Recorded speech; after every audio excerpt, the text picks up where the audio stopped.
নিজ দেশে পাত্তা না পেয়ে বাংলাদেশে এসে জুটেছে এক রাশিয়ান টিকটকার ছাপড়ি। হুট করে দেশে এসে টুপ করে ভাইরাল হওয়ার ফন্দি ফিকিরে করে উদ্ভট সব কাজ। আসলে রাশিয়ান হলেও কি হবে, দুনিয়ার সব টিকটিকি রোগীদের মাথায় তো গুই থাকে। মাথা ভর্তি গু নিয়ে রাস্তায় নেমে পড়েন তিনি অ্যাটেনশন সিক করতে। কখনো নিজের সব লজ্জা শরম শিখাই তুলে রাস্তার সবার সামনেই ড্রেস চেঞ্জ করেন, কখনো আবার মেট্রো এলে বানরের মতো ঝুলতে শুরু করে প্রমাণ দেন তার পূর্বপুরুষেরা হয়তো বানরই ছিল।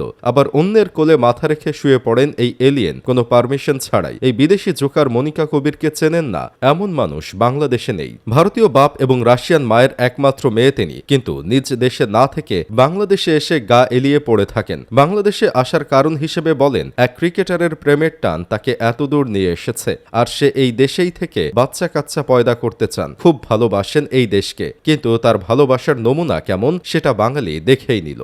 যখন তার উদ্ভট কাজে আর ভিউ পাচ্ছিলেন না, তখন সস্তা ফুটেজ খাওয়ার জন্য অসহায় মানুষের ওপর গায়ে হাত তোলার বিষয়টি বেছে নেন। একজন বয়স্ক পাগল তাকে ধাক্কা না দিলেও তিনি তার উপর চোটপাট করে তাকে মারতে শুরু করেন। আসলে আপা ভুলে গেছিলেন এটা রাশিয়া না, আর বাংলাদেশের রাস্তা তার ভারতীয় বাপ ইজারা দিয়ে কিনে রাখে নাই যে তার 14 হাতের মধ্যে কেউ চলাফেরা করতে পারবে না। কিন্তু সে তো টিকটকার, টিকটিকির মতো লাফিয়ে উঠে গায়ে হাত তুললেন। সাধারণ মানুষ যখন জীবিকার তাগিদে ভিড় ঠেলে গন্তব্যে পৌঁছানোর চেষ্টা করে, তখন এই সাদা চামড়ার এলিয়েন সেখানে গিয়ে অদ্ভুত সব অঙ্গভঙ্গি করে ভিউর ব্যবসা জমান। এখানেই শেষ না, তার আইডি থেকে একটা ভিডিও পাবলিশ করেছেন। রোজা রমজানের দিনে অশালীন পোশাক পরে রাস্তার সামনে ভিডিও করতে গেলে একজন বয়স্ক চাচা তাকে সরে যেতে বলেন, কিন্তু ঘাড় তেড়ামি করে মনিকা না সরে তার কাজ চালিয়ে যান। বয়স্ক চাচা বিরক্ত হয়ে পানি ছিটিয়ে দিলে মনিকা তেলে বেগুনে চলে ওঠেন। কেন তাকে পানি মারা হলো? আসলে আপনি ক্যামেরা নিয়ে রাস্তায় বেরি হন যেন কেউ আপনার গায়ে পাড়া দিয়ে ঝগড়া করে, আর সেই ফুটেজ বিক্রি করে আপনি ডলার কামাতে পারেন।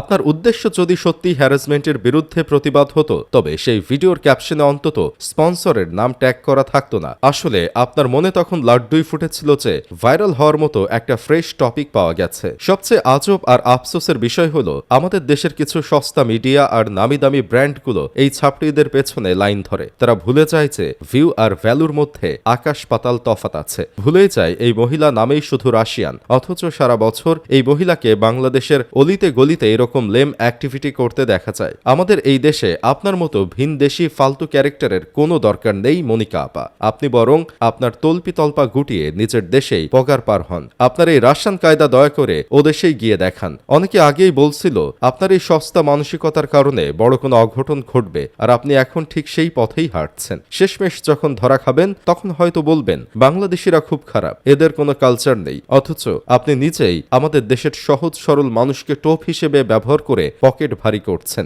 এদেশটা আপনার জোকারগিরি দেখানোর ব্যক্তিগত প্ল্যাটফর্ম না। দয়া করে নিজের দেশি চুলপাকনামি নিজের কাছেই রাখুন, আর বাঙালিকে বোকা বানানো বন্ধ করুন। কারণ বাঙালি যখন একবার খেপে যায়, তখন আপনার ওই সাদা চামড়াও আপনাকে বাঁচাতে পারবে না। আর এভাবেই তখন মিডিয়ার কাছে কেঁদে কেঁদে বলতে হবে আপনি এই দেশে আর থাকতে চান না।